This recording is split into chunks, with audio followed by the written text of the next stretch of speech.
Good morning, everybody. Welcome to the AWST Disaster Risk Reduction and Preparedness Funding webinar. Today, we are going to deliver this webinar in partnership with the State Emergency Management Committee and the National Emergency Management Committee, just to make sure we're all in the right webinar. We've got a few people still joining, but we will move on to an acknowledgement.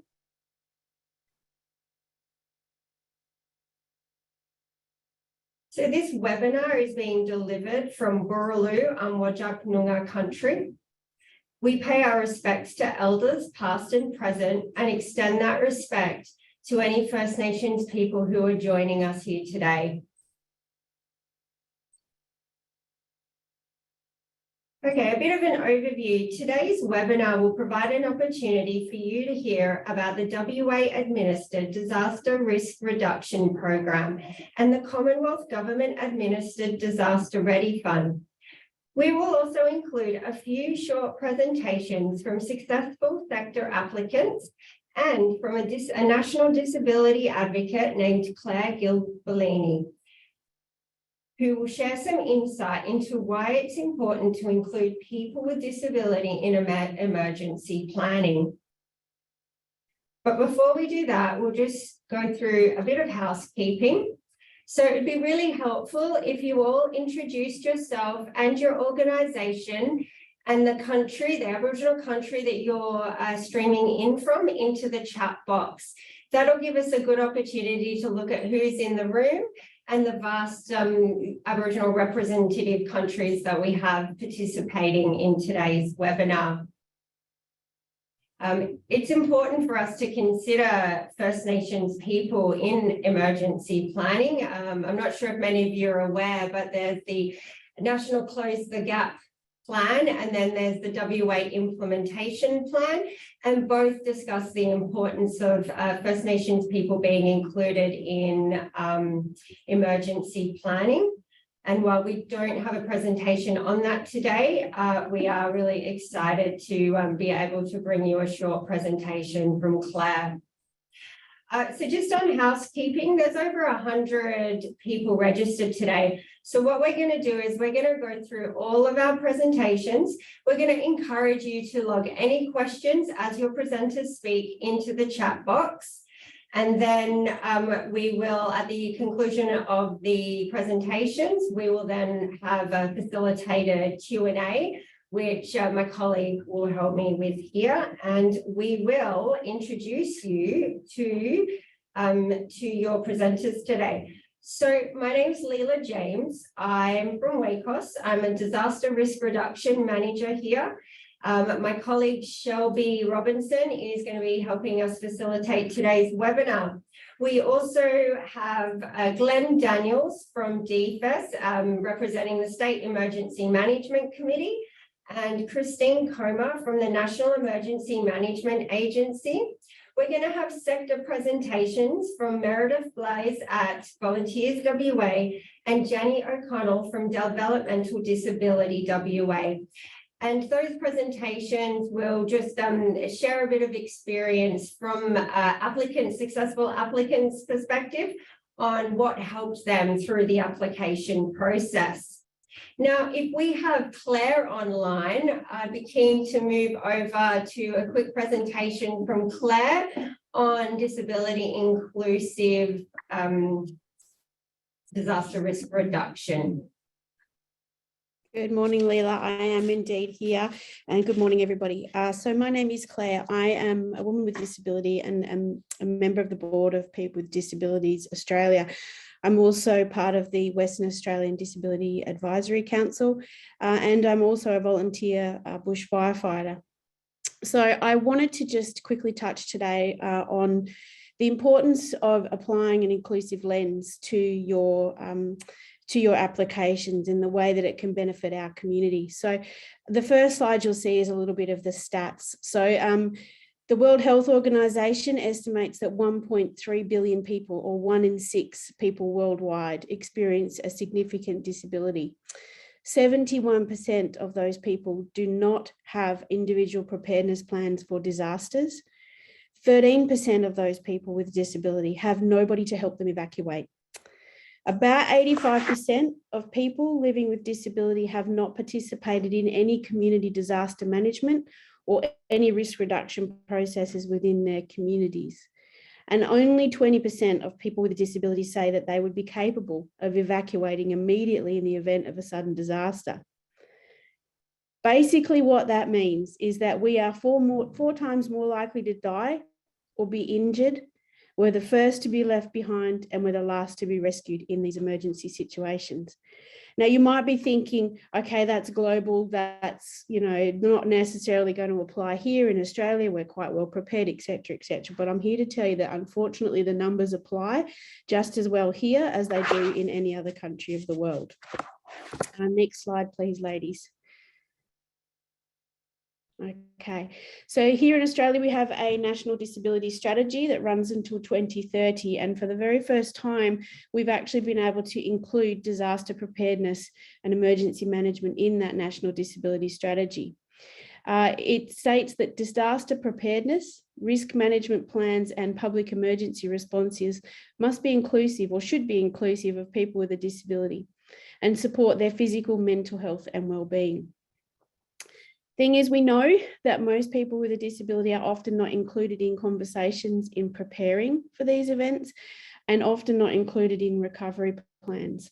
A recent article released through the United States actually showed that the vast majority of people with a disability never return to their homes post an event like this. There are courses and things that are happening to help our community prepare better. For example, the Collaboration for Inclusion person-centered emergency preparedness training. But the conversation also needs to take place at a higher level and address more than just our disability-specific community. I'm really pleased that the investment in DRR is happening within this country. So my role here today is really to ask you to consider including an additional disability inclusive lens to the projects that you're considering. Please involve us in the project design and delivery of the successful applications. In doing so, you'll actually open up a wealth of opportunities for our community and give us a fighting chance at eliminating some of the pretty hefty systemic barriers that we face daily. Applying an inclusive lens to projects that support local climate change mitigation and recovery from disasters will actually ensure that people with a disability in your community who you love and who you care for will actually have a fighting chance to make it through. Because remember, we're 4 times more likely to die and be injured. So that's, I'm not going to take up too much of the time today, but I'm really asking, who to please include this lens in your applications. Please include us in the design and delivery of your projects.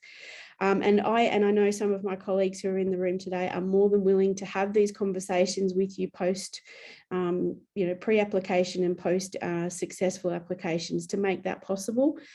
So please reach out. I'll put my contacts in the chat, but yeah, please include us in your thinking, because it will actually mean the difference between our survival and not. And I know that sounds dramatic, but it is actually the case. Thank you. Thanks very much, Claire. I've heard Claire speak a few times, and every time she speaks, I learn something new, and I have a deeper feeling and a commitment to platform the inclusion of people with disabilities in EM planning. So thank you. Please, if you have any questions for Claire, put them in the chat box at the end of the presentation. We'll facilitate a discussion with our panel members and try to get you an answer. And if we can't get you an answer, we'll chase that answer up and we'll send it back out with you, as well as any links to any additional information that you might need, including a link to how you might be able to tap into the Collaboration for Inclusion training program. Thank you. Okay, so we are now going to move on to Christine Comer here, just organising our camera. Yep, they can see us. Fabulous. Okay, Christine, thanks for coming. Beautiful. Thank you, Shelby and Leela. lovely to be able to come into the WACOS office. I was between meetings this morning, so instead of doing this presentation from my car, it was lovely to be able to stop in. So Christine Comer from the Australian Federal Government, the National Emergency Management Agency. Our agency is relatively new, stood up officially on the 1st of September last year. Our agency came about after a change in federal government at the last election. One of the large things that this new government and our agency is working on is making a concerted effort to shift the amount of investment federally, nationwide, that we spend on response and how little we spend on preparation and preparedness and mitigation. So currently it's about 95% is spent on responding to disasters, and we spend less than 7 or 8% on mitigation and preparedness. So it has become a big focus of our agency and a big focus of our current federal government. As such, the Australian government has established the Disaster Ready Fund, known as DRF, and it is to provide up to $200 million per financial year, and it's over 5 years. The federal government has invested that commitment in budget, so $1 billion in total. The first round of the DRF has closed for the 2022-23 financial year. The fund aims to look at projects that will build resilience to, prepare for, or reduce the risk of future natural hazard impacts. So it does have a focus on natural hazard impacts. And if we look over the course of perhaps the last 12 months or so, we have just celebrated, and I say the word celebrate with precaution, the 1-year anniversary of the flooding in New South Wales, particularly in the town of Lismore. So Lismore is a small town in the Northern River region of New South Wales, and they received 2 1-in-500-year floods in the space of 6 weeks. I spent a number of weeks in Lismore last year with the agency on secondment, providing support to colleagues and my peers over there in the middle of that flood. And then if we go through the flooding through Victoria, New South Wales, and then into South Australia at the latter part of last year through the Murray-Darling Basin and then through the River Murray in South Australia. And then a couple of days before Christmas last year, Tropical Cyclone Ellie crossed the coast in our northwest, across the coast, right at the border between Western Australia and the Northern Territory.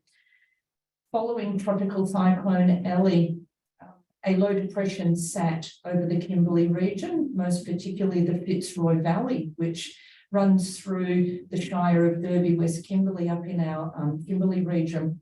It sat there for about 3 weeks and just literally rained for 3 weeks, and that is what's caused the record flooding up in our Kimberley region there. So what this fund is aiming to do is looking at how do we build resilience in communities? How do we help them to prepare? How do we help them reduce their risk?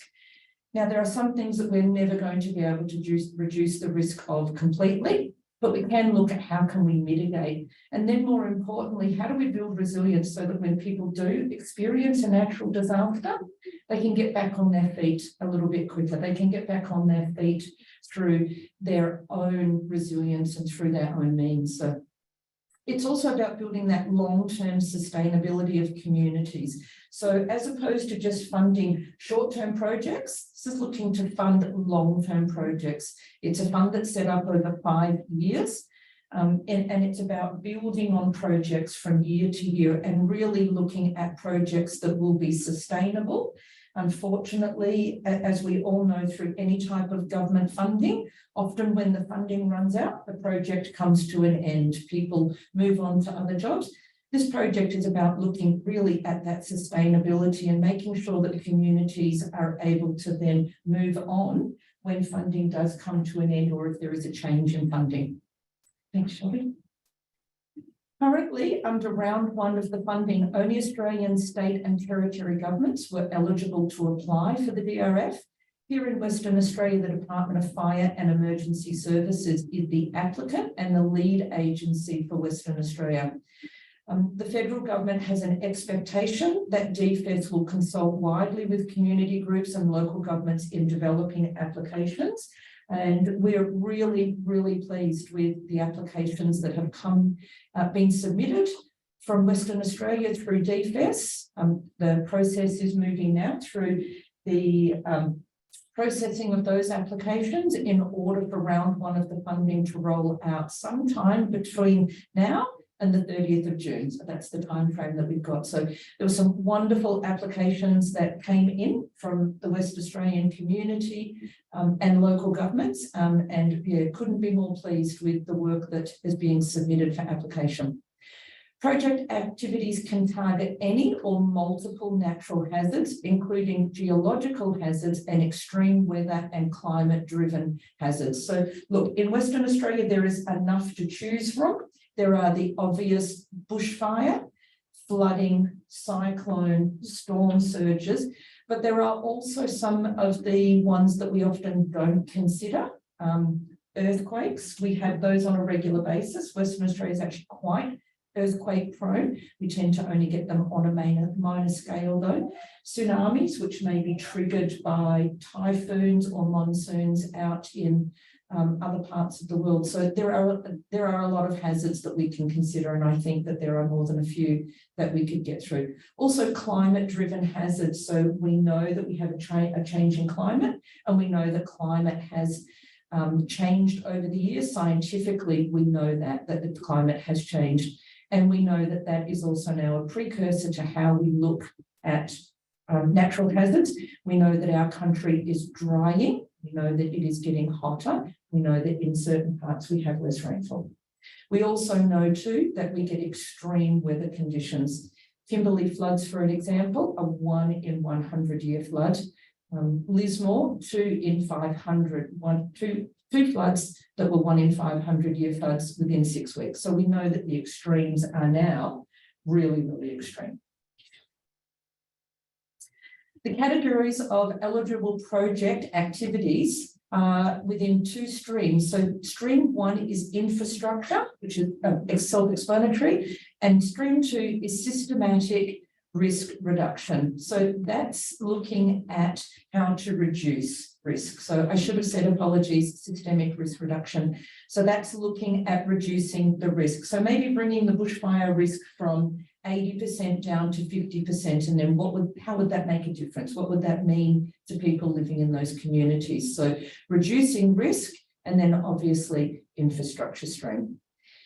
Under round 1 of the funding, each state and territory will be allocated a minimum baseline funding amount of $7.5 million. So that will come into Western Australia, as well as that amount will go into every other state and territory. The remainder of the funding, up to that $200 million, will be distributed across the country, and that will be based on merit. So there will be a guaranteed $7.5 million coming into Western Australia for those projects that have been submitted through DFES. And DFES obviously has a process in which to categorise and organise those projects that they're going to submit. But then there is a large balance of that $200 million, which will be awarded across the country, and that'll be based on merit. That actually might be my last slide. So thank you very much. Thank you for your time today and joining. It's been a pleasure to be able to join. I'm very happy to share my details. I'm very happy for Shelby and Leela to share the slides from this presentation, and then also very happy to take any questions at the end. So thank you. Thanks so much, Christine. Actually, I've got a bunch of here that I will only use if we don't get them from the chat box later. But what I picked up was that you have an incredible knowledge about like the hazard context and the disaster risk context and the emergency management. And I know that from conversations that I've had with a lot of people from different sectors is that, you know, we're all looking to upskill our understanding around hazards. I know people are surprised when I tell them we actually have quite a high risk for tsunami and earthquakes here in WA. So thank you. Look forward to having you contribute to the panel. And now we'll move over to Glenn Daniel from the Department of Fire and Emergency Services, who's going to chat with us about the National Disaster Risk Reduction Program. Yeah, thank you, and good morning, everyone. I'm Glenn Daniel. I'm the Disaster Risk Reduction Manager here at the Department of Fire and Emergency Services, and that rather grandiose title really means that I'm in charge of administering the Disaster Risk Reduction Grants programs that DFIS and the State Emergency Management Committee provide. And I'm going to talk to you about one of them today, the National Disaster Risk Reduction Grant. If you move the slide forward, please. So the NDRR, as I'll call it, is funded out of a Commonwealth program, which is a national partnership agreement by which the Commonwealth provides WA with a sum of money to address disaster risk, and then we distribute that out via a grants program. So in order to be eligible to receive some of that funding, our projects must meet some basic criteria. Firstly, they must... So sorry to interrupt. We've got a few people that are struggling because there's a lot of background noise or there's some interference. We can hear it too. It sort of sounds like there's a vacuum going in the background. Or maybe you guys are fighting a fire. I'm in my office with the door closed. I'm not sure if there's anything I can do. I can try turning the suppressed background noise up. Has that made any difference? It has made a bit of difference. Thanks so much, Glenn. Sorry to interrupt.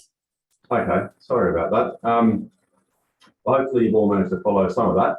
But yeah, as I was saying, to be eligible for funding under the NDRR, a project has to address one of the 4 Commonwealth priorities described in the National Disaster Risk Reduction Framework. It has to address one of the 13 state priority action areas from the WA implementation plan for the National Disaster Risk Reduction Framework. And it must be aimed at mitigating one of the 7 managed natural hazards. And in a moment, I'll run you through what those things actually mean. But in total, over the next 2 years, there will be $2.5 million per year available to be distributed via this grant. Projects can request between $10,000 and $250,000, or if you have a project which you believe will have statewide or sector-wide impacts, there's no cap. You can ask for any amount you like, up to the maximum of $2.5 million is available.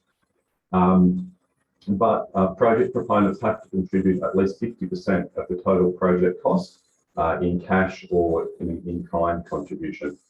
And obviously, we're not funding business as usual. That's not to say that the project you put up can't be something that is, directly related to your core functions. Because obviously we want projects to be progressed by people who have skills and expertise and experience, but you need to be delivering something that's above and beyond what you would usually be producing. Next slide, please.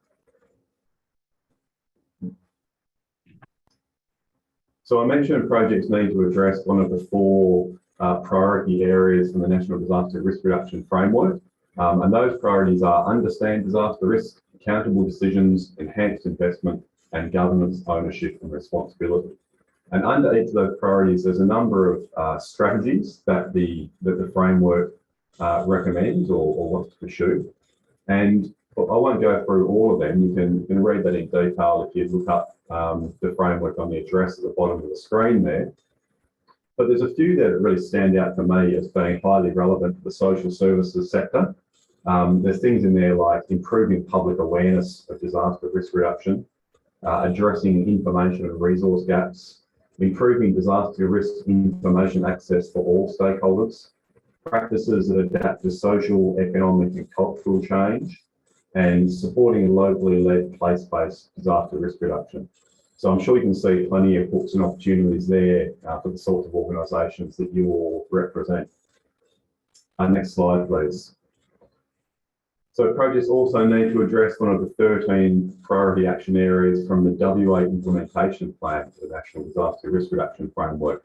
And they're listed there on the page. And you can get hold of that plan from the link shown at the bottom of the screen there, or just by Googling WA implementation plan NDRRF and you'll find it. But again, I'm sure you can see the opportunities there for the social services sector. In priorities like community-focused resilience, vulnerable at-risk people and communities, individual responsibility, preservation of Aboriginal culture and community, and climate change.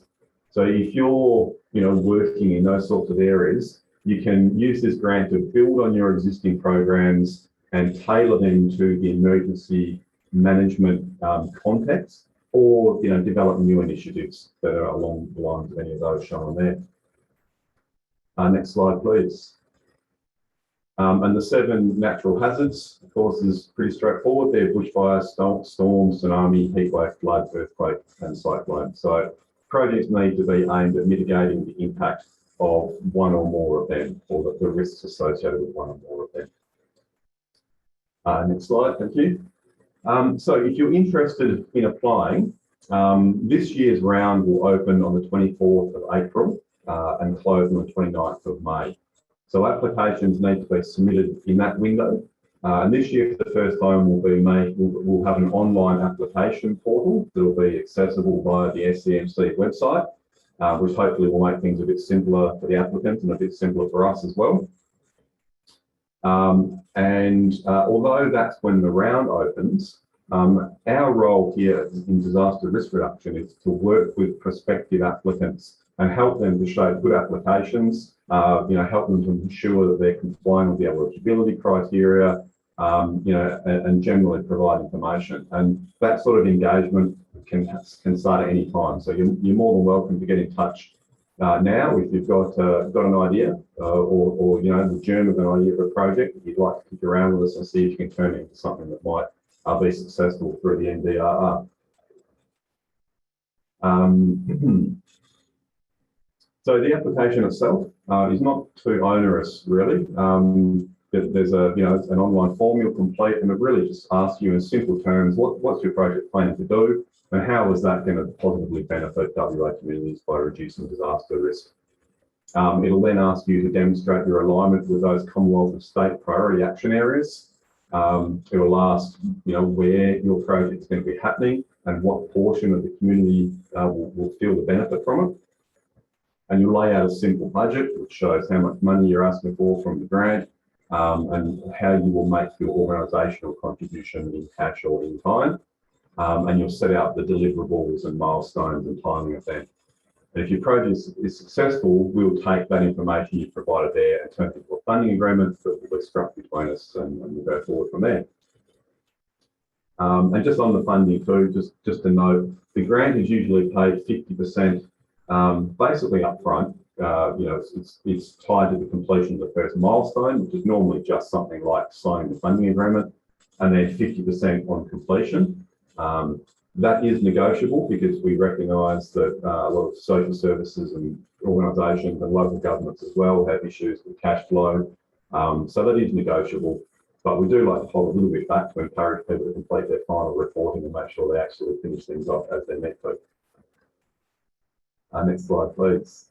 So as I mentioned, applications this year will be done online via the SCMC website on wa.gov.au. There's also lots more information there about the grant, the eligibility criteria. It's got last year's application form, which is what we will be mimicking online. So you can have a look at the sort of information we need to provide. If you have any questions or would like any more information, you're very welcome to get in touch via scmc.grants@deepest.wa.gov.au or the phone. So thank you very much. Thank you so much, Glenn. It's always really good to hear you talk and promote the program, especially to our sector who are really just learning that this is an opportunity and a resource that they can tap into. There's not a lot of questions in the chat at the moment, so please, if you do have any questions, put them in. And now I think we'll move on to hopefully Meredith's online, and she will take us through her experience of applying through to the program. Thanks very much, Leila. Can everyone hear me? Yeah. Yep, great. All right, so I'll talk about the application that we put in last year that was successful, which is really about developing a spontaneous volunteering system for Western Australia. I would like to pay my respects to the Whadjuk people in Noongar Nation of the land on which we're meeting today, the traditional owners. So next slide, please. Volunteering WA's vision is really for a society in which everyone is inspired to make a difference. One of the things that we see is that the nature of volunteering is changing, that people are less inclined in some cases to engage in a formal volunteering role, but they're very engaged in terms of mutual aid, responding to the need of community. So it's still our feeling that in times of emergencies, we are able to attract volunteers to help out communities if they're aware that those opportunities are there. So what we want to do is make that as efficient and effective as possible and rewarding for the individuals who volunteer and also the communities that they are supporting. And I guess really attracting a diverse range of volunteers is really important so that we actually reflect the communities that we are serving. So it was really interesting to hear Claire's presentation. I think, one of the things people don't realise is that people with long-term health conditions and people with a disability are actually just as likely to volunteer formally as the general population. So what we want to do is make sure that that happens in times of emergencies as well. Next slide, please. Just want to talk a little bit about a platform that we have called emergencyvolunteer.org.au. So this is live at the moment. So this was actually developed and launched last year with support of the WA State Government from Department of Communities. So thank you for that. So what it really does is provide a one-stop shop for the registration of what we call spontaneous volunteers. Sorry, if you could just go back to the previous slide. Yeah, thank you. So when we talk about spontaneous volunteers, what we're really talking about are what we call non-affiliated volunteers. So we're not looking at, fireys or, marine rescue or SES style volunteers. So these are for the volunteers that typically in our space support community welfare. So things like food relief, shelter, emergency shelter, logistics, those kind of things. They can be quite skilled roles as well as semi-skilled roles or unskilled roles. So it can be anything. So what we wanted to do was to have a sort of a one-stop shop for volunteers to go to register. So on the website, you can find out more about the program, kind of what to expect in emergencies. And volunteers can register in general for a community, general community pool if they want to, or sport for what we call specific campaigns. And those campaigns are really to support responding agencies and the need of responding agencies. So typically we would wait to be activated and to be asked to source volunteers on behalf of a disaster or an emergency. But increasingly, what we are hoping to is actually attract volunteers for spontaneous volunteering or episodic volunteering in the prevention and the preparedness space for disaster risk reduction. So that's something for people to consider. It's not just about response and recovery, which is often what we think, but we're trying to move that effort upstream. And as I said, there are significant numbers of volunteers that can be available to be mobilised at short notice for short periods of time. So volunteers can go on there, register their detail. They can indicate the nature of the role that they're interested in, their availability, any specific skill sets. And those parameters are really defined by our partner organisations.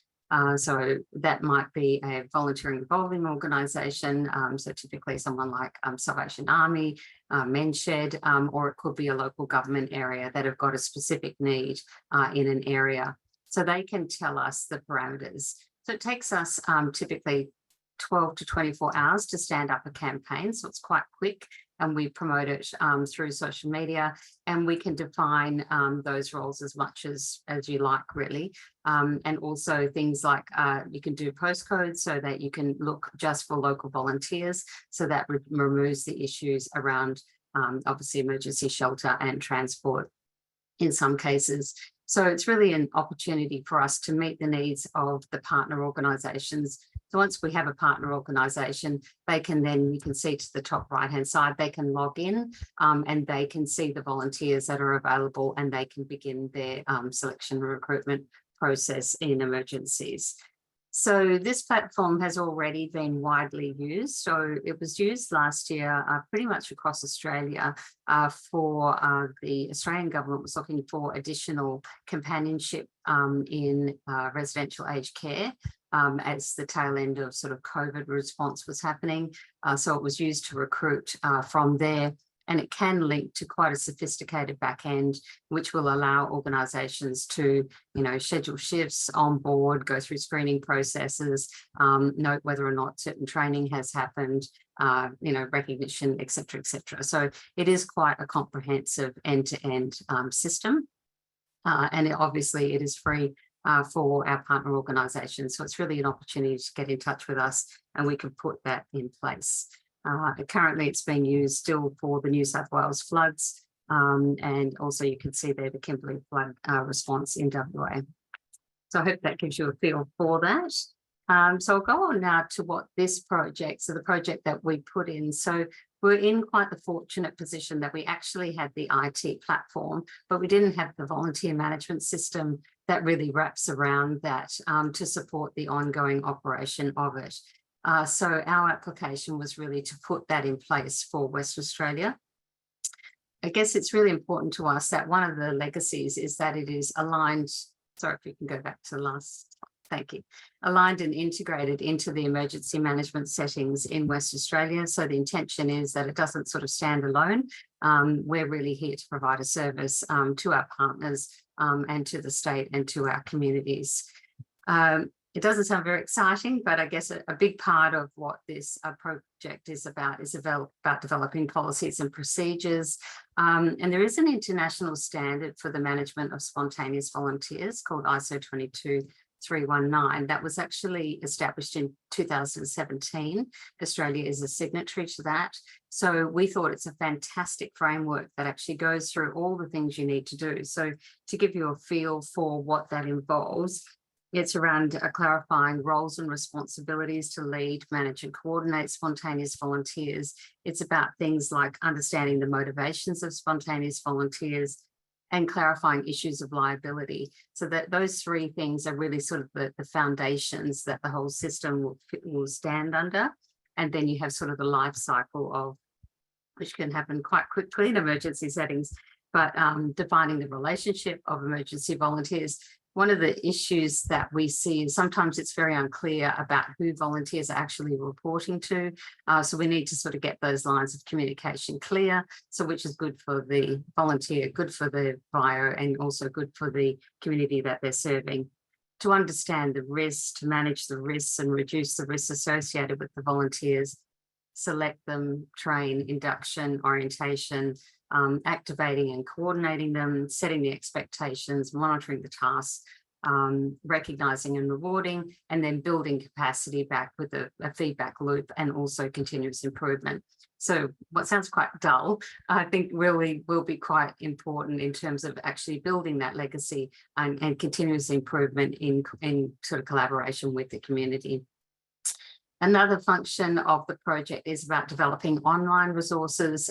So they could be things like orientation videos to help people to understand what to expect when they go on the ground, to assist with recruitment, a broad-based communications and awareness campaign throughout West Australia, and then ultimately to develop trusted partnerships with local governments and volunteer organisations to support their roles. So really that's at the core. We can we can generate and attract as many volunteers for short-term events we think as we need. The trick is locating them in the areas where they're needed, when they're needed, and also finding the partner organisations that have that need, and then managing the expectations so that we aren't flooded with spontaneous volunteers when we don't need to be, and we're not flooded with things like unsolicited donations of goods and those sorts of things. So that's all built into the system. So that's the legacy of what this project will deliver. So next slide, please. So what do we actually see in terms of our application? I guess what we really saw, I guess the first thing that I'd say from our experience is we would start now. I think we did start about now, and the timeframes were quite similar.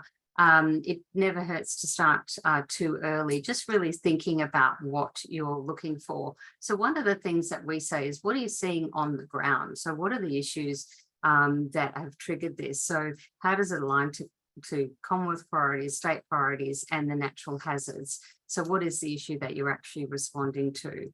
Then look at the benefit of the project. So what is the nature of the coverage in geographic terms, in timeframes, vulnerable groups? Who do you actually need to work with to make sure that there's actually developing something of value to the community?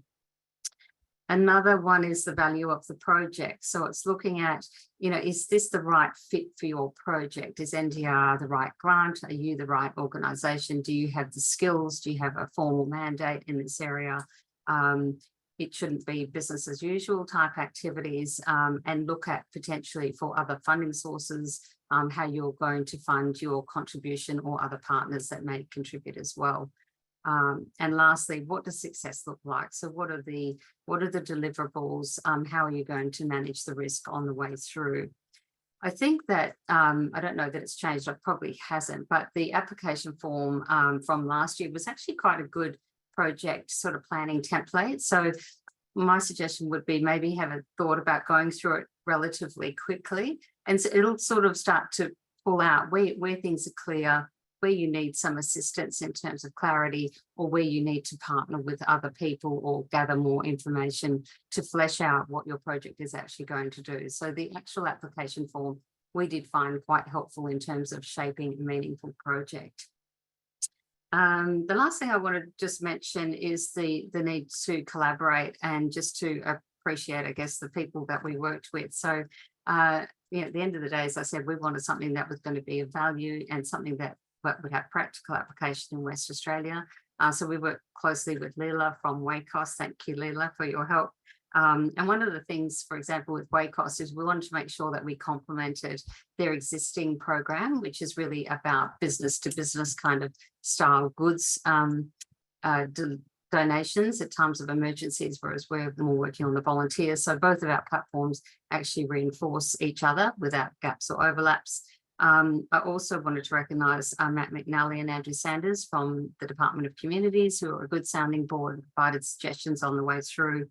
And also Sally Watkins and Lauren Babich from DFES, they were very helpful in terms of giving some feedback on the application on the way through. So helping us to understand how things fit in, particularly into that sort of Commonwealth state framework, and also suggestions about things that they thought would be useful from their extensive experience in this area.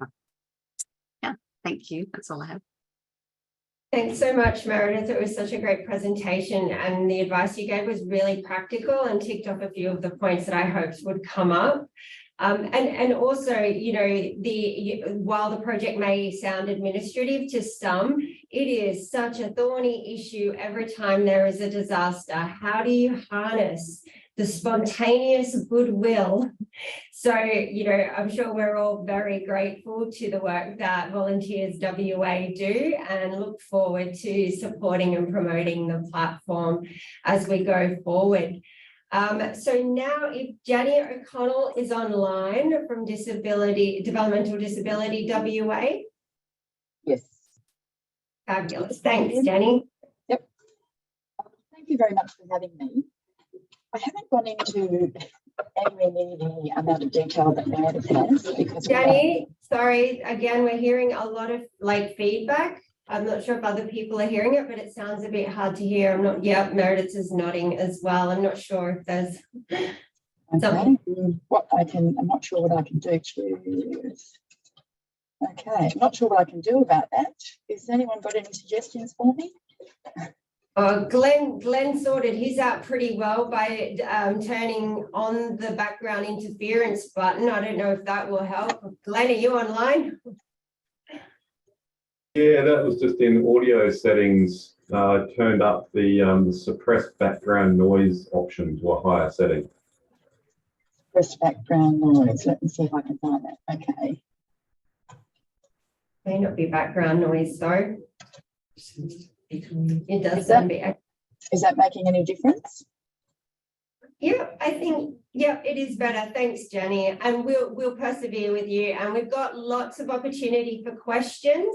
So please, if there's anything you want to clarify, just pop it in the chat box. And now the floor is yours, Jenny.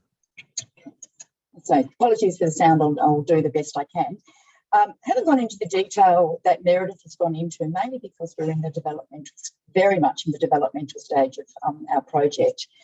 A little bit different for us too, in that we were approached to apply for the funding to do this particular project as it was seen as a need. What we're really concentrating on is our members mostly have a developmental disability, as in perhaps an intellectual disability or a problem with communication.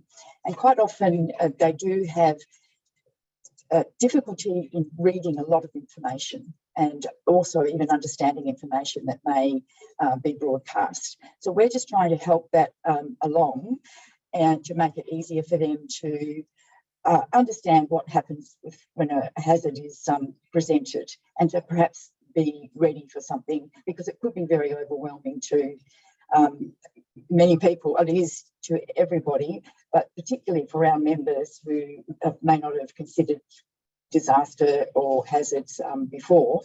So we're putting things into what we call an easy read capacity.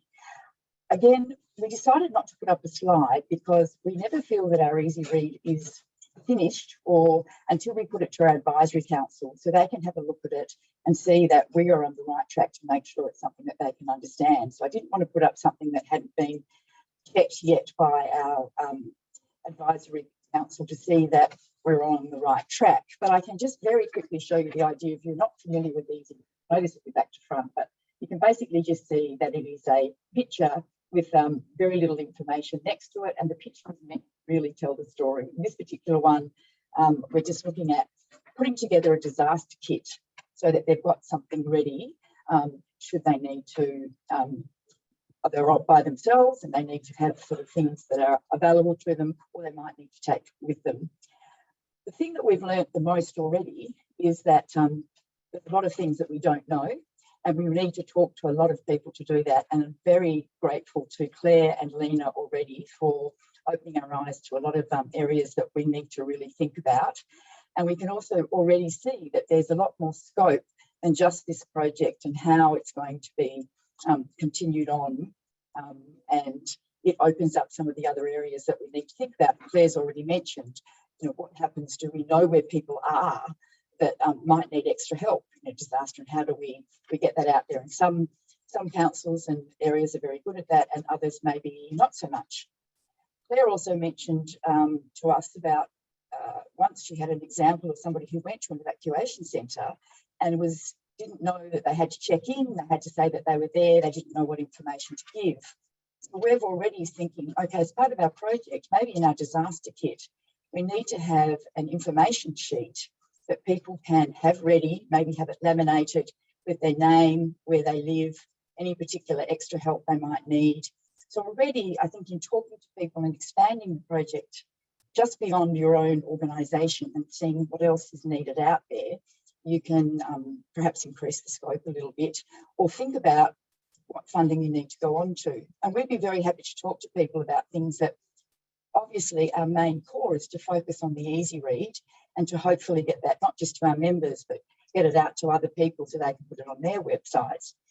But we can see things beyond that. So if people were wondering if they wanted to apply for some extra funding, and they had wanted to see if there was any ideas. I'm really happy for my details to be given out, also answer some questions and speak to anyone at any time about some things that we can already see could be a continuation of this project. So if anyone's interested along those lines.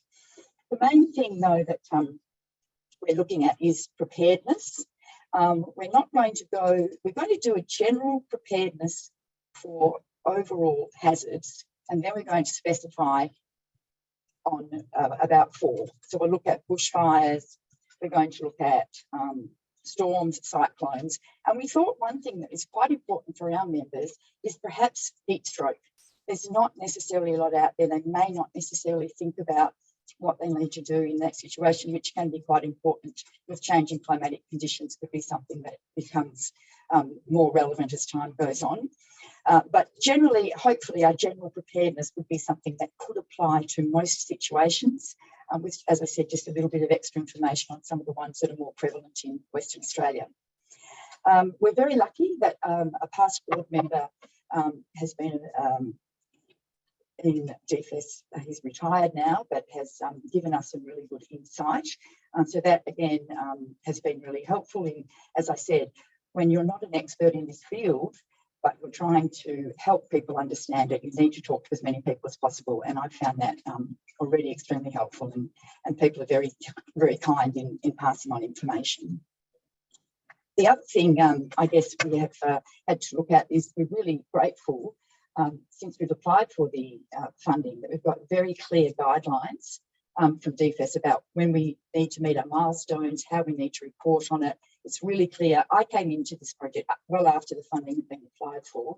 I'm actually quite relatively new at DDWA, but very easy for me to come in and pick it up with the help from my colleagues, because I've got very clear guidelines from DFS too of what we need to meet, which I found has been really, really helpful, and I'm sure would help others as well.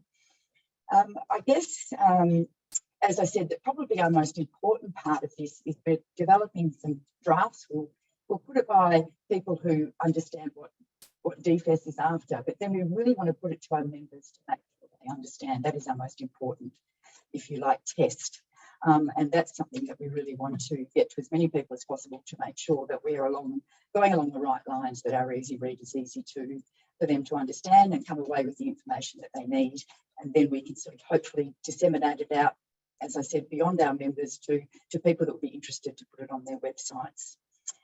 That's sort of the main gist of it. I didn't want to take too much time, but as I said, very happy to answer questions afterwards, or talk to people at different times. I'm very happy for my work details to go out if anyone would like to speak to me. Thanks so much, Jenny. Really appreciate you and Meredith taking time out to come and share your experience and provide some really good practical understanding. And I will follow up with you regarding the NDRR project that WACOS has around heat wave mapping and vulnerability, which I think there's a particular output around the co-design of heat wave messaging that we would love to chat with you about at a later date. Okay, that concludes all of our presentations. And so we've got a few questions here that I'm going to go through. Please add them through. We've got about, 35 minutes. We don't need to use it all. If we've exhausted our questions, we'll just pack it up and give you an early mark. Okay, so the first question is from Dean Ball, and he's directing to Claire, and he wants to know who runs the Collaboration for Inclusion EM training. Thanks, Leila. Thanks, Dean. So if you head to the Collaboration for Inclusion website, you'll see that it is a partnership with the University of Sydney. It's a short course run through the University of Sydney. And I know Leila and you and I have just finished doing that course. So it's well worth having a look at, and we're hoping to facilitate some of the PSET learning in our communities very soon. But yeah, head straight to Collaboration for Inclusion and you will see the course details there, and you can register your interest. It's free to to go through the PSEP facilitation course. I think Andrew's still here as well. He's also just recently completed the course here in WA. So there's a few of us who are happy to have chats with you about that. Thanks, Claire. If I can just extend that, I would throw to our to both Glenn and Christine. Is there a way that you guys have an opportunity to platform and promote these types of initiatives that lift our capability and capacity, or is? I think I'll let Glenn go first on that. All right, I got slightly distracted there by someone knocking on the door. Could you repeat the question, please? We were just talking about the free collaboration for inclusion training, which is a training program dedicated to platforming and supporting people with disabilities to plan for emergencies. And I know that while it's such a great program, there's not a lot of knowledge about it. Broadly, it's not known. And I suppose what I'm wondering, is there an opportunity to have funders such as yourselves actually promoting it, not as a requirement of an application, but just promoting other free initiatives that support that expertise development? Yeah, certainly. I think so. I also think that our community preparedness branch would be very happy to help with that sort of promotion as well. They do a lot of really good work with the broad community and also with some of those more marginalised sections of the community. So I think they'd be very happy to play a role in that as well. Yeah, thanks, Glenn. I'll follow up with Claire and we'll send that over. I guess from a Commonwealth perspective, from our agency, throughout Western Australia, we have a network of recovery and regional support officers. There are 4 that are based here in Western Australia. They cover the region from all the way from the Kimberley down through Goldfields and Esperance. And they primarily do a lot of work with the local governments. And that would be a way that we could certainly promote these types of courses. The courses has just come to the attention of the agency, and so all of our staff will be going through the course, as Claire mentioned. And I think one of the benefits of then our staff having done the course is that they can then share about it and they can speak about it, and then they can provide information. So our regional and recovery support officers throughout the state connecting directly with local governments through the local emergency management committees, through the district emergency management committees. And most of them also produce some type of communication which goes out predominantly to local governments, but also to the non-government organisations as well too. And that's a way, Leila, that we could certainly promote and advocate for the inclusion of such training and such upskilling as well too. Great, thank you. It's good to know, and we can see, no doubt, in a couple of years we'll see a lot more people talking about how they've participated in it, and we'll see a lot more people with disabilities who have their own emergency plans and preparedness processes. Okay, so I've got another question here from Andrew Fairbairn, and it is to both of you, and it is Andrew works for a National Disability People's Organisation. He's based in Borroloo and is wondering if that organisation with a head office in Melbourne would be able to apply for funding and grants from either or both programs. We'll go, Glenn. Sure. Yeah, for the National Disaster Risk Reduction Grant, it's no problem at all if you're based in another state. There's just 2 criteria that you have to meet, 2 relevant criteria. One is that the project will need to directly benefit the WA community. So obviously it has to be delivering its outcomes here in WA. And the other is that it's not something that should be delivered by a more appropriate organisation. So I think that would only come into play if you were, say, duplicating a service that was already provided by a state government agency or something like that. But certainly no issue at all with your bank head office in Melbourne. Thanks, Glenn. Thanks, Andrew. With regards to the Disaster Ready Fund, again, as Glenn has said, it's a national program rolled out by the federal government. There are criteria and there are guidelines which are available online. And as one of the slides that I showed indicated, DFS is the administrator of that program here in Western Australia. So I would just encourage organisations just to check the guidelines and the criteria to make sure that you meet that eligibility. And I'm happy to follow up on any of that as well too. But as far as my understanding goes, there are national organisations. The Red Cross is, I guess, a very good example that covers every state and territory. And so they apply as a national organisation. So I don't foresee any issues with that at all, Andrew, but I'm happy to follow up if you've got any other questions after reviewing the guidelines and the criteria. Yeah, thank you. And we'll send out everybody's contact details with all the follow-up information at a later date. Okay, so Jamie has missed the info about the DRF funding rounds and is wondering if there are any dates for further rounds in this calendar year. So Jamie, so round one will roll out, anticipated to roll out before the 30th of June this year, and that covers the financial year that we are in. There was some tight and some short time frames around round one. That was simply because we wanted, from the federal government's perspective, to actually roll funding out within the first financial year that the program was running.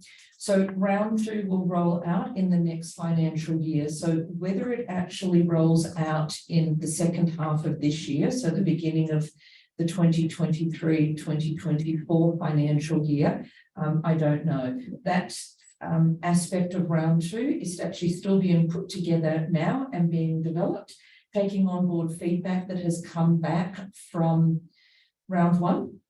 From applicants across the different states and territories. So they're trying to build in some improvements and some lessons into round two. But it will roll out somewhere in the financial year. Obviously, we're hoping that the earlier that it rolls out, the better. And of course, like everybody with applications, we're hoping that it doesn't roll out over December and January. Okay, great. Thank you. Okay, so I've got another Sorry, question. Leila, can I ask a clarification question on that? Well, yep. So does that mean that the 200 million for the financial year is up to the 30th of June for the round one that's already gone out, and then from next year it will be 200 million for round two?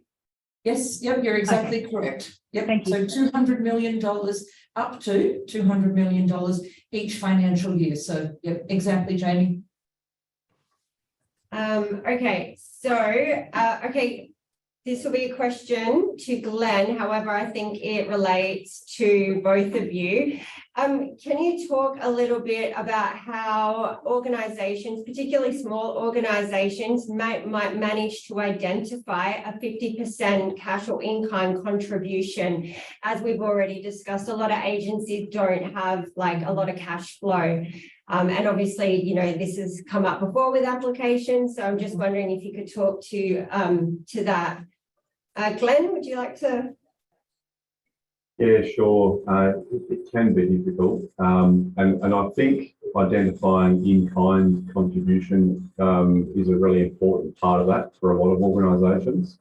And so that's looking at, you know, really thinking hard about the impact that taking this project on might have on your organisation, and the you know, the support that will need to be provided to the project by existing staff and, you know, existing processes. So, you know, everything from you know, people who might be required to attend meetings to help, you know, provide guidance, steering committee type work, administrative support. You know, even it can even be a portion of the you know, the overheads that that will, you know, that will come from having additional people involved. So all of those things you need to, I guess, get a little bit creative, you might say, in thinking about, you know, how are we going to be putting effort into this, and, you know, what additional things can we find? Because often you'll find, although, you know, even if you have a dedicated project officer on a project, they're going to be continually meeting with, you with supervisors or with other subject matter experts within the organisation. And so taking up a portion of their time, if you like, which can become part of that co-contribution. The other thing that you can do, which can really help, is to think about who you might be partnering with in delivering as well. And I noticed there was another question in the chat asking about partnering on applications, and you definitely can do that in a formal sense. You can put a project forward that says these two organisations are going to deliver this project together. But you can also think about who the stakeholders might be. If you need to run a big consultation session with people there from 10 different organisations, with their okay, you can include their time that they're putting in as part of that in-kind contribution as well. So obviously you need to run that by them first and make sure that they're happy to dedicate certain people or certain positions to come into these meetings. But think about how your entire network might actually contribute to the project. So it really needs to go far beyond just what cash you might have on hand to put in, and think about all those other people that might contribute something, and think about what their time is worth too. The only thing, Leila, that I would add to what Glenn has said, and fully support and echo what Glenn has said about in kind, is that the Disaster Ready Fund is a 5-year plan, a 5-year project to roll out. So my recommendation would be, if you are an organisation that has annual budgeting, or if you have forward planning, that this might be a project that you might be planning now to apply in round 3 or in round 4, for example, or even in round 5. And that way, for a local government, for example, it may be submitting your, some projected budgets. This may be work that your local government, as an example, only was going to do anyway. And so I think that planning is really important with regards to meeting that criteria of if a 50% co-contribution. And that is part of the reason why the Disaster Ready Fund is rolling out as a 5-year project as well too, so that organisations can plan, they can do their budgeting. And I know of a number of organisations that will spend this year and probably all of next year in the planning phase and getting it through council and getting it into their budgets, and probably won't look at applying until years 3, 4 or 5.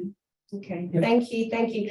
And just on that, what I'm wondering as well is if the agency invested in the development of a product that is now going to be adapted to reduce disaster risk, could that product that was previously invested in be used as a 50% contribute, like part of the contribution? I don't know. Too specific. Sorry.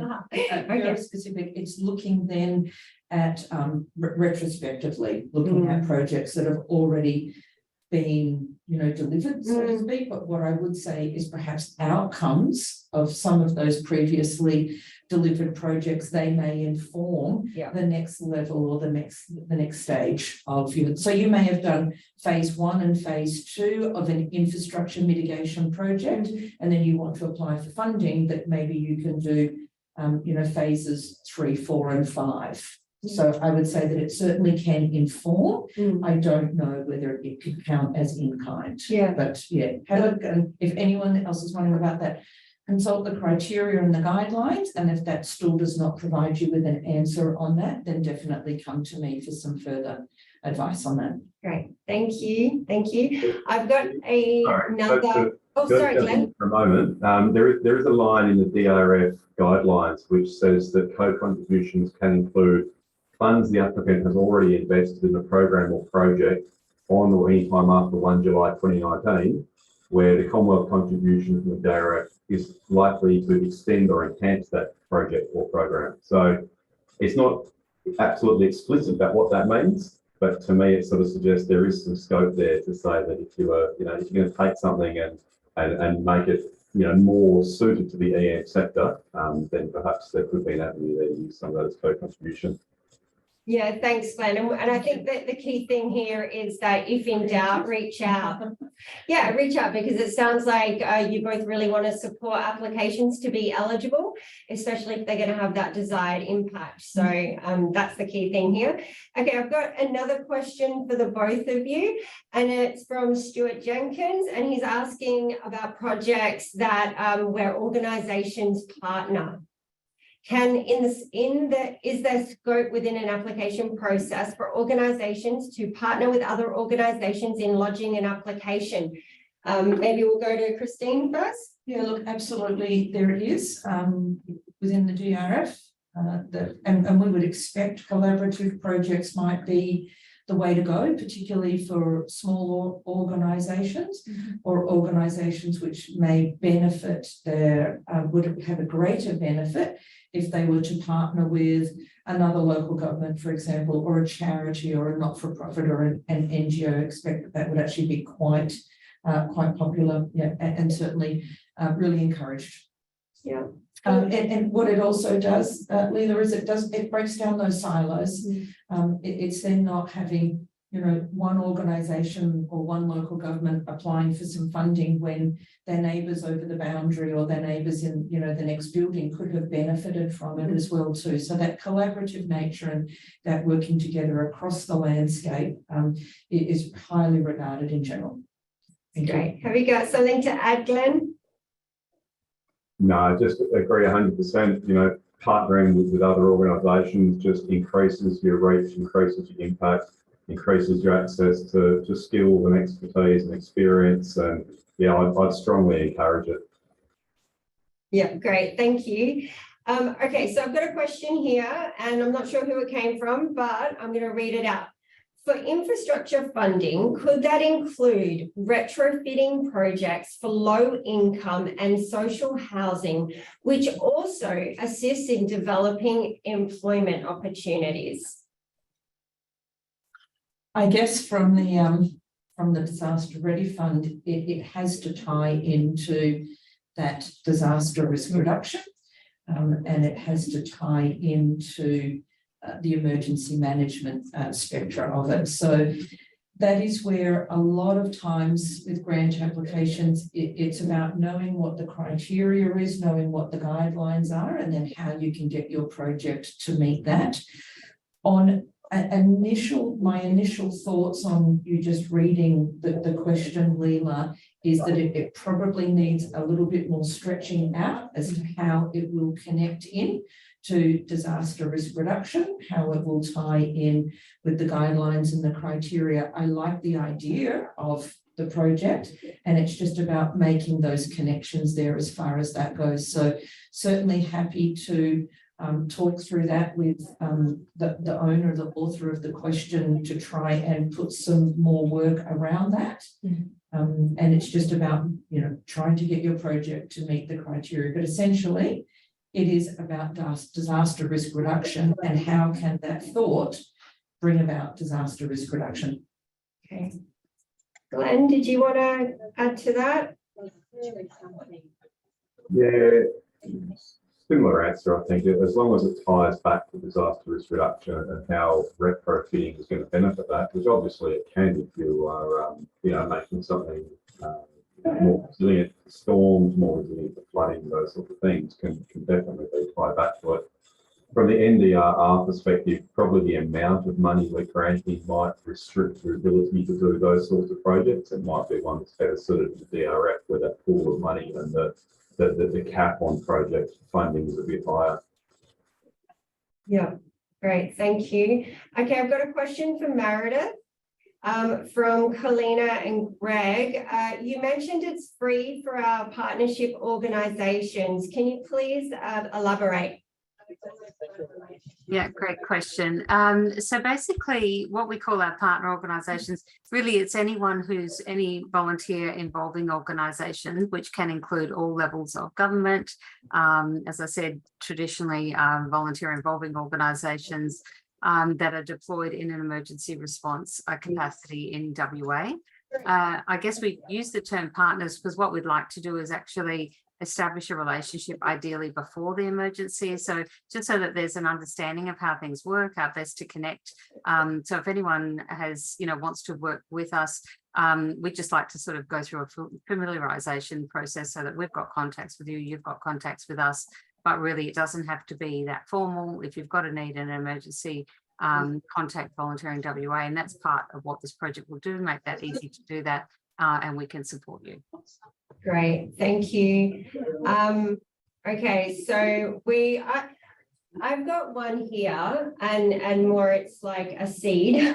What I'm wondering is if an organisation has an idea about what they want to do, would it be beneficial to go back through some of the recent disaster inquiries and see if their project meets one of those recommendations?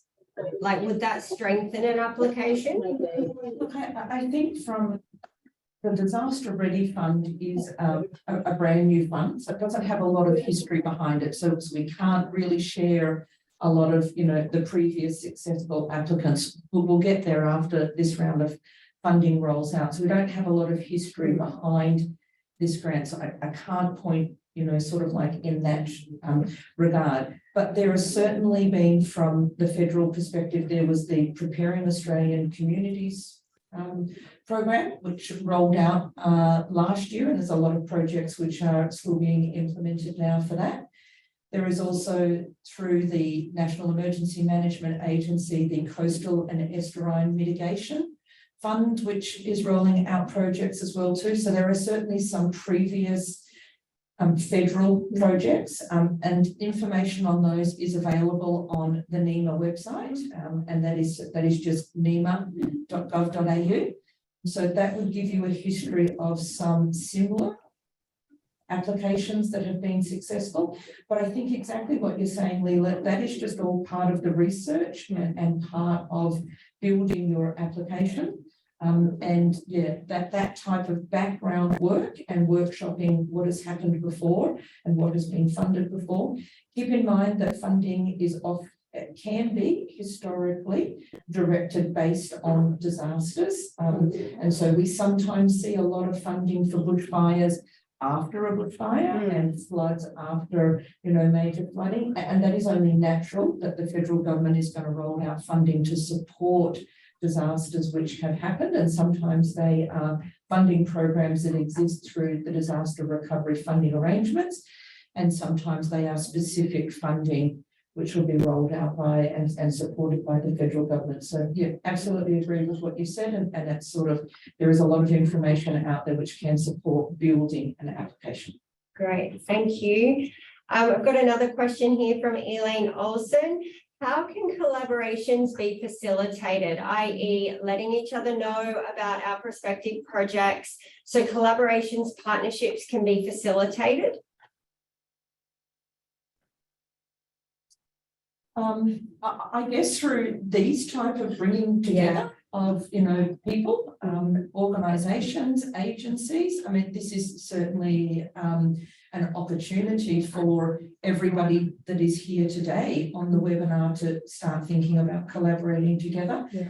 Local governments, through the West Australian Local Government Association, there may be an opportunity to learn what neighbouring local governments are doing. The Walga has an EM and preparedness stream as well too within that policy and program division there. And there's also the District Emergency Management Committee set up, which runs often across a number of local governments. In the Southwest, for example, that would actually bring together 12 local governments. So there would be some existing platforms and opportunities where people could collaborate with each other that exist. And certainly forums like this that brings together like-minded people and organisations and agencies. Thanks, Christine. Glenn, did you want to add anything? I think that response pretty much nailed it. People are also very welcome to get in touch with us if they've got an idea. We have contact with a whole lot of different organisations who are tossing projects around, so we can also help make connections, if we learn of them.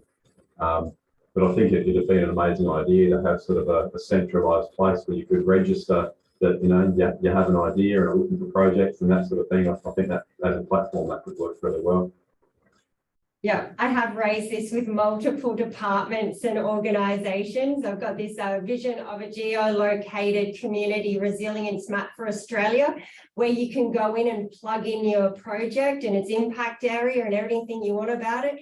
And then even those little book clubs and those neighbourhood groups, you know, especially who have connections with seniors and other people who are more at risk, you could put them on there, and then all of a sudden you'd have like a real good resilience map for the state. No one's picked it up yet, but you know, you never know, I might apply to the DRA. It sounds like a disaster ready fund project in the making to me. Okay, there we go. Okay, so we've got a couple more questions. Okay, Jamie, are there any guidelines and expectations about making sure there's co-designing consultation with people with diverse experience and ensuring that this consultation process is actually funded well and people are resourced well, so that, you know, and, you know, to enable their participation? And, you know, and that goes on to consider that, you know, with different groups of people, there needs to be a different level of investment to ensure their participation and the accommodations that are needed. And that's, you know, language, communication, and yeah.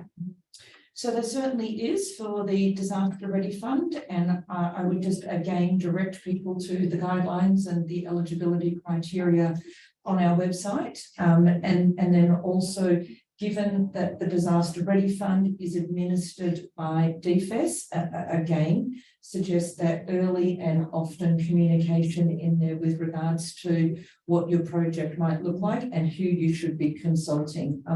Broadly, consultation is something that is always viewed as being positive and being proactive. And while we often think that it is a given that you should consult widely and broadly and you should collaborate widely and broadly on your projects, there will be some specific requirements that are detailed in the guidelines and the criteria.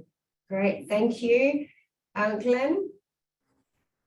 Just add to that, my branch here is actually in the process of developing a community disaster resilience strategy. And that is really all about making sure that disaster resilience initiatives are co-designed, and it's all about, you know, pressing how to do effective consultation and how deep that consultation needs to be to truly connect with people. So it's certainly something that we're aware of and you know, we're working towards improving. And if I could just add to that, and particularly what Meredith said about volunteering WA, if you're thinking of putting together a project application that in some way addresses volunteers and volunteering, we would certainly be looking to see that you have collaborated with organisations such as Volunteering WA. If your application was not to detail that you hadn't collaborated with them, for example, we would wonder why you hadn't collaborated with them. So it's one of those things that if anything and everything that you can do to give your application the best chance of being successful, and that collaborative nature of an application and consulting widely and broadly is just an example of one of those ways. So think of it from the person who's reading your application, and you want to be able to give your application the best chance of being successful. And that wide and broad consultation is one of those ways you can do that. Thank you. Thank you both. I also just want to highlight that in the heatwave mapping and vulnerability project that we are soon to launch, we have a significant budget for co-design with lived experience.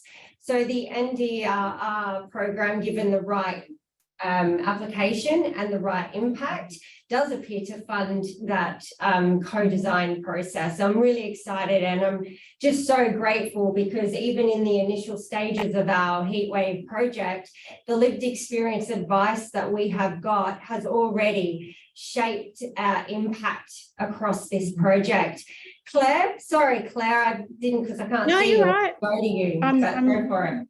I'm not being my usual interrupt yourself for once. So enjoy that. So yeah, I just wanted to say two things. So WACOS do have a lived experience framework, which is fantastic, and many organisations are adopting that as a way of valuing the expertise of the people whose information they're seeking. But if you're new to partnering with other organisations, WACOS actually also have a planning for partnerships framework, which is available on the website. Now, I know that sort of has a bit of a health perspective, but I've been using it with some of the people that we've been partnering through in my paid job, and it actually really steps out how to build an effective partnership with someone. So if you're, not sure how to go about it and how to formalize things, it's actually a fantastic resource that you can use to step out who's going to bring what to the table as part of your application.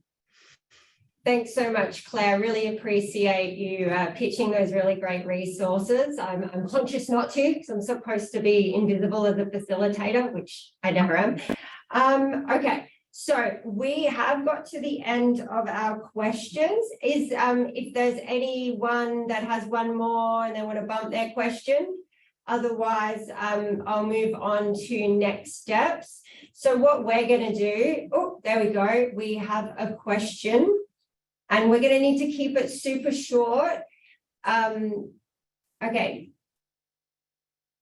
Is there any consideration given to cultural safety in relation to consultation and working on country or in Aboriginal communities, and the extra costs involved in servicing remote communities? So if we could go to, do you want to go, Christina, first? Yeah, look.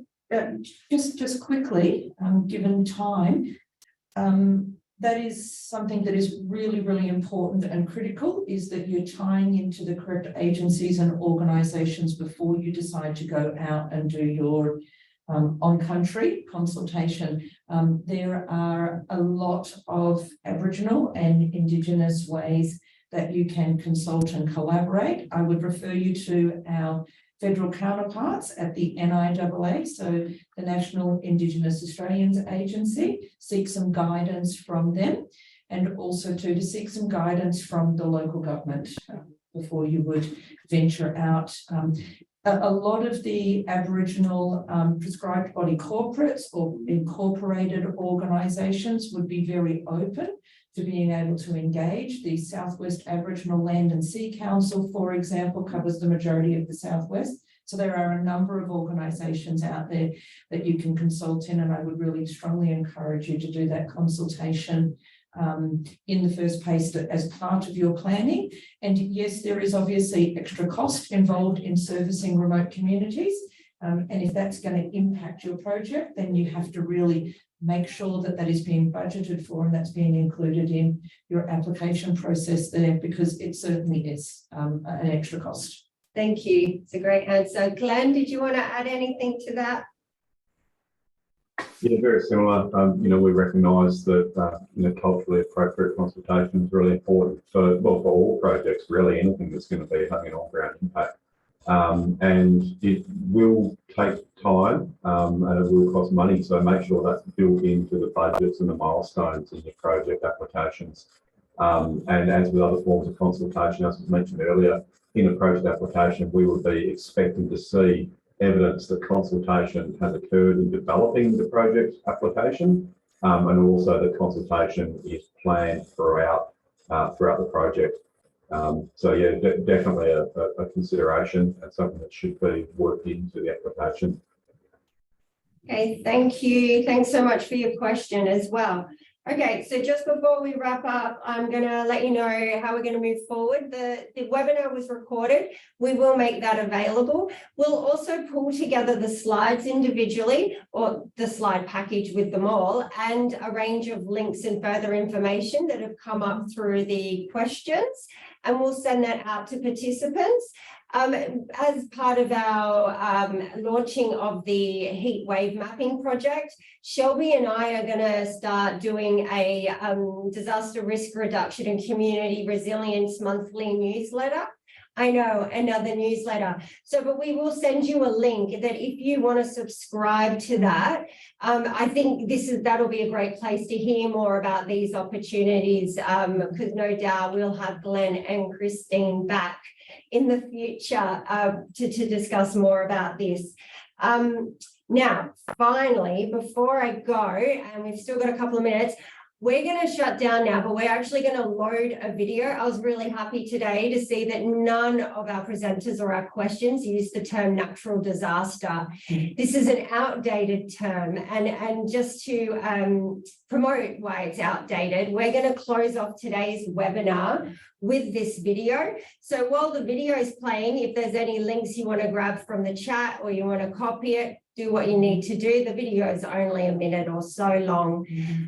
Thank you to all of our presenters, and also reach out to Leela at WAPOS if you want to talk heat wave or food security and disaster risk reduction, because they're our two projects at the moment. Thanks again, everybody. Bye.